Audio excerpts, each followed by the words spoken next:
All right, this is Boxing with the Truth, and I am the Truth, and we're here today on March 1st, 2015, and we are here with pro boxer Nate Campbell. How you doing today, Nate?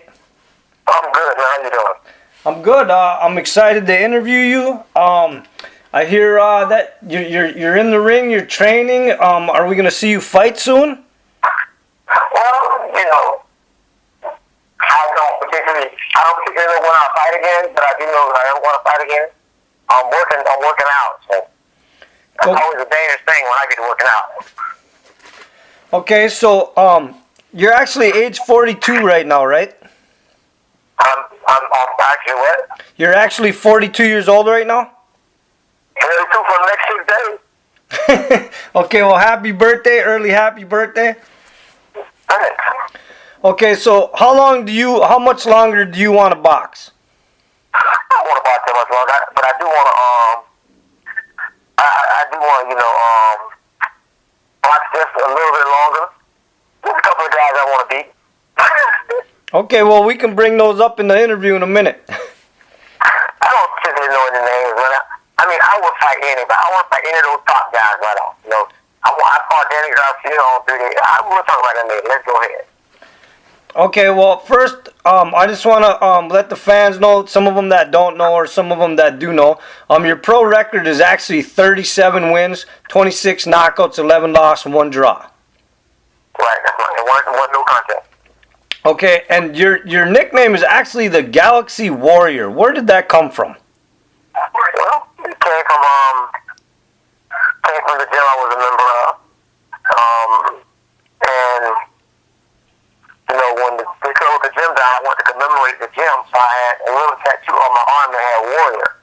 And above it, I put Galaxy over some gloves. It was a Galaxy on top of the glove with a Warrior underneath. So I think that's a cool ring name. And that's how the name was born.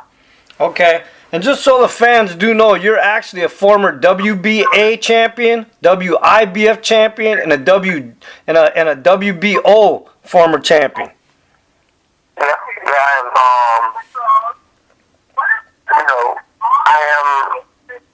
I am an IBF, WBA, and the WBO world champion. I'm actually the last man to hold all those titles at the same time. Okay. Now I just want to bring up. I could have held all 4, but Patrick didn't want to fight me. let's just put that out there. Repeat that. You could have had all 4 titles, but that was Manny Pacquiao did not want to fight you. That was Manny Pacquiao. He didn't want this business. Okay. Now, actually, I do want to throw a few names out there that are actually on your resume. You fought Danny Garcia, Walter Estrada, Victor Ortiz, Tim Bradley, Juan Diaz, the baby bull, Robbie Peden twice, Joel Casamora, and I know you actually believe you won that fight, right? Oh yeah, Isaac Latuero was champion at 147. I thought I won that fight also. Okay, I want to get to the first Robbie Peden fight briefly because I want to hear in your words exactly what happened. You dropped your hands in the 5th round when you had him. He was almost out. You had him with body shots. He was going. You stood in front of him and looked right over him and dropped your hands, and he came up with a shot and knocked you down. Why did you do that? To this day, man, whenever I tell people this, they think I'm lying. When I tell people what actually happened, they look at me like I'm crazy. I'm like, dude, when I step forward, I blacked out. I don't remember anything after hitting him. I remember slipping a shot, and I remember saying, "Why my hands down?" But I couldn't get him to come up. And there was a mental disconnect from my hands and my body disconnected from each other. And I told people, I said, to this day, I don't know what happened. And I went to the doctor and found out that I had all kinds of deficiencies in my body. And I had eaten for 4.5 days trying to make the weight for that fight. So when I finally ate, I couldn't eat anything. So I was physically fighting drain. I was fighting drain. I couldn't make 130 anymore. And I went on to make it again, but each time I made it after that, man, I almost died. Each time my body just failed. Okay, so just so the boxing fans are clear in the boxing world, you did not do that intentionally. You did not. We're trying to be cocky and showboat. You blacked out. Hell no. And you know what? But you can't say that to people because they don't want to hear it. People don't want to hear that part of it. Rodney fought the fight. He got what he got. Did what he did. I'm not mad about it. Beautiful thing. But what I simply say is this: hey, it is what it is. Okay, I just wanted to clear that up, and I wanted to hear that personally from you because I saw the fight and I didn't understand it either because they show it from different angles, and it's really not like you're trying to make facial gestures or be cocky or anything. Your hands just drop, and you're just standing there like you're stoned, and then he just comes up and hits you. I never forget when I went down. The ref said 3, 4. I said, "Shit, somebody's down." That's my exact words I said. He said 5. I said, "Oh my God, it's me." That's how serious this was. He hit me with such a clean shot, but because I was already relaxed the way I was, he was supposed to knock me out. That shot was so perfect and so clean. I watched the fight. I watched the shot. I'm like, dang, he drilled me with the shot. Bang! And because I was already relaxed, I never lost consciousness. You know what I'm saying? I never lost consciousness. That's what everybody fails to realize. I never lost consciousness. But see, if you look at the fight, he hesitated because I don't think he understood what was going on either because he looked up and you're just standing there with your hands at your side. What the hell is he doing? He's like, what the hell is he doing? I'm like, and when I look back at the fight, I'm like, what the hell did I do? And me and a lot of teams, we talk on Facebook all the time. All the time. We talk about 3-4 times a week sometimes. You know, and the man did his job. Okay. Did his job. I want to back up a little bit so people understand where you came from and the things you actually accomplished and how I find this, your story, your career is tremendous to me. A lot of people might not be aware that from the beginning, okay, your mom was in prison and your father died on your 10th birthday. You were actually in the foster care system for a little while. You had some entanglements with the police. You dropped out of high school. You got your GED or whatever. You took some college courses a little bit. You were working a lot of odd jobs. And then a coworker sees you shadow boxing at work and advises you to take up boxing. And next thing you know, I mean, you're a 3-time world champion. You've been on every network on TV fighting. You fought some of the best in your weight division. Yeah, I didn't have a storied career. Like, I didn't have that career where guys are like, they went to the Olympics, and I didn't have that. I didn't have support like that. I didn't have anybody who looked out for me like that. It was me and whoever was with me at the time. You know. But see, I wasn't that guy. Well, I saw a statement that you made, and this statement, I think, covers all of that. Everything you've gone through. I really love this one statement, and if you ever write a book, I think it should be titled this statement. You said, "I took a whole bunch of nothing and turned it into something." Yeah, I remember saying it. That's it. That's all I had. Nobody believed I could do anything I did. I mean, nobody told me that I was going to be anything. As a matter of fact, I had more people telling me how much I couldn't do. I didn't have anybody telling me what I couldn't. That's what I was going to get to that too. There seemed to be in your career a lot of doubters for some reason. I don't know if it's because, like you said, you didn't come from a great amateur background or the Olympics, but it seemed to be like you always needed to have to prove yourself more and more. Even when you already were proving yourself, there was always doubters in your career. Yeah, I mean, I'm going to be honest with you. I never was given the benefit of the doubt. I was never given the benefit of the doubt. Nobody has ever told me that, you know, even when I was winning, they were still like, I was coming in as an opponent. And I was talking to a guy the other day, and he was talking about how he was the opponent. He doesn't want to be the opponent. He doesn't want to come in as the opponent. And I told him, I said, you don't want to fight. I said, because at the end of the day, you got to have 2 opponents to make a fight. Really? And so for me, I just came to a realization that I was doing what I was going to do, and people were going to say about me what they wanted to. They were going to me the loser. They were going to make me, whatever they were going to make me do was going to be done. That make a difference. I had to live with what I was doing for me. It wasn't about what, anybody else was doing. I had to come to the realization that I was doing this for me. I wasn't doing it for anyone else. I was doing it for me. Okay, are you still with Golden Boy? No, I'm not with Golden Boy. You know how it is. I'm not with Golden. Okay, I'm not with any promoter. Okay, but earlier in your career, you were with Don King. What type of relationship did you have with him? Well, Don King is Don King. It's Don King. Don is Don. I tell it all the time. Don is Don. And if you don't deal with him, you got to understand that Don is Don. And, that's what it is. You have to deal with him for who he is. Okay, I want to touch briefly on Galaxxy Fire Promotions. Tell me what that is. Galaxxy Fire Promotions. That is my promotional company that I started last year with some other friends. And we put on 2 fights so far. And we're still looking to put some more fights on, but it's not like I have millions of dollars in surplus to do that with. But I have a couple guys I'm working with, so I'm training some fighters and I'm working with some fighters and I'm looking for a chance to get in where I fit in this promotional thing.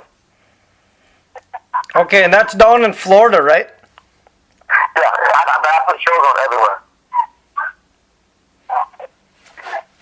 Okay, but now, like we talked briefly earlier, you're staying in shape. You're waiting for calls. You got your name out there. You're still willing to get in the ring if somebody's calling you, right? Yeah, but you know what? I always need time because they always call me for fights on short notice, which they tend to do with the end of your career. They call you on short notice, and for me, I'm just trying to get the best. Get the best I can get. Best fights I can get. Okay, well, with the right amount of time, I'll fight anybody.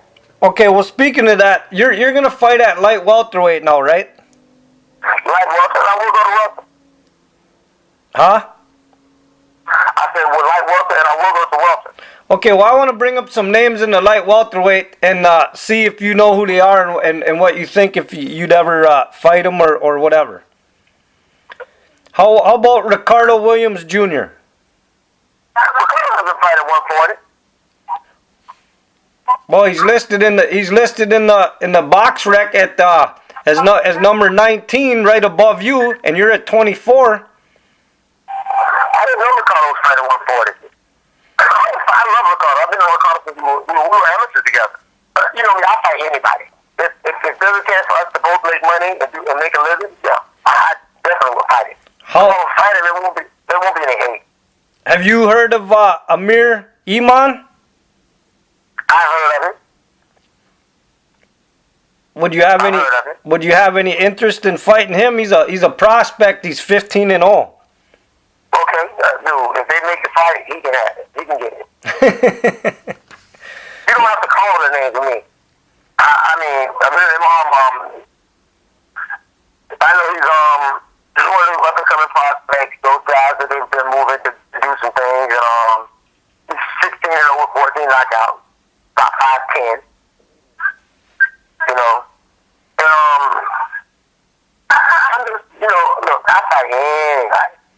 I will fight anybody. Well, okay then, who would you like to fight right now if you could get 1 or 2 more good fights? Really, I want to fight Danny Garcia, and I definitely want to fight Adrien Broner. Okay, so and you know why?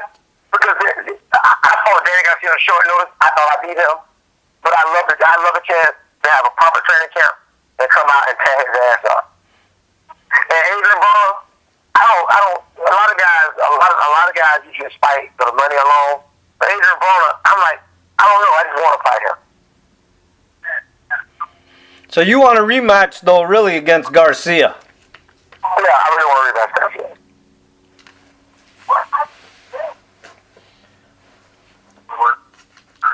Any other fighters besides those 2, or would you just like to end your career on fighting those 2? No, I want to beat the hell out of Juan Diaz. I want to beat him up just to beat him up.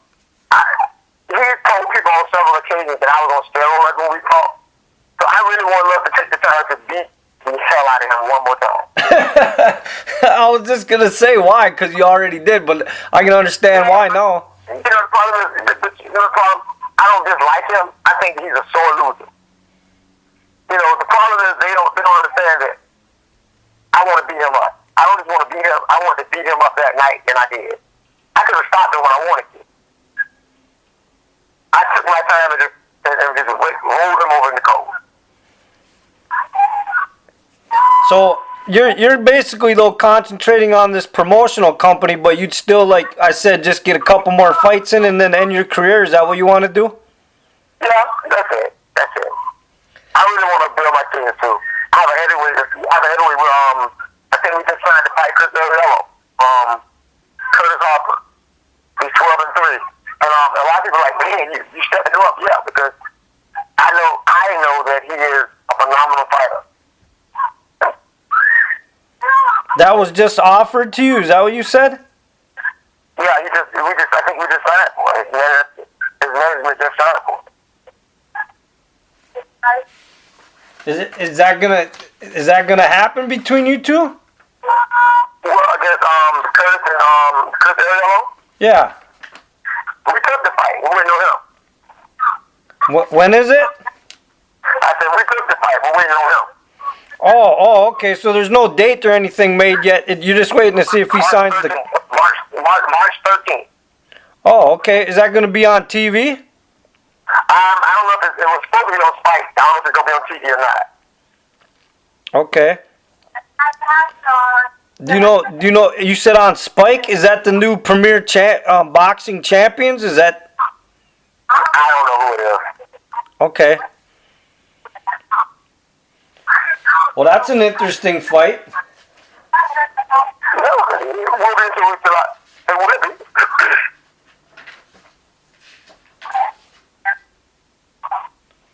Well, listen. I'm gonna end the interview on this note. The big fight's been signed between Mayweather and Pacquiao. I know, like you said, you feel Pacquiao ducked you, but I want to pick in this fight.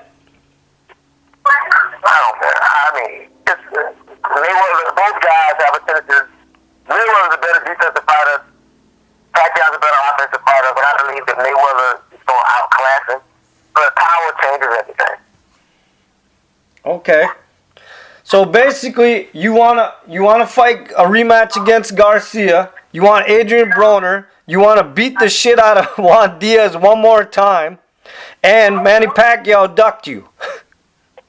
He ducked me. I mean, I don't think he ducked me. I think it wasn't. I think that the people that had him didn't have his best interest. Okay. They felt like I wasn't the fight they wanted.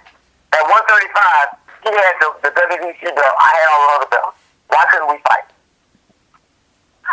That's a good question. I ruled the division at 135. They can talk all they want. Marquez didn't want to fight me, so it's all of them. They all decided to stay away from me until there was no, So I don't just knock him. I knock the whole lineup. Okay. That's why I look at these guys and I know the inside story. So, do you got anything to say to your fans before we end this interview? Well, man, I want to thank my fans for always supporting me, keep their eyes open for me, either inside the ring fighting or inside the ring training. But you're going to see me. I'm not going anywhere. All right. I just want to thank you for the interview and taking your time. And you guys heard it here. Nate Campbell is not retired. He still wants to get in the ring for a couple more fights and hopefully a rematch with Garcia, a fight with Adrien Broner, and maybe one more chance to kick Juan Diaz's ass again. Oh, yeah. That's all I want. And they can have everything else. All right. And the truth has spoken.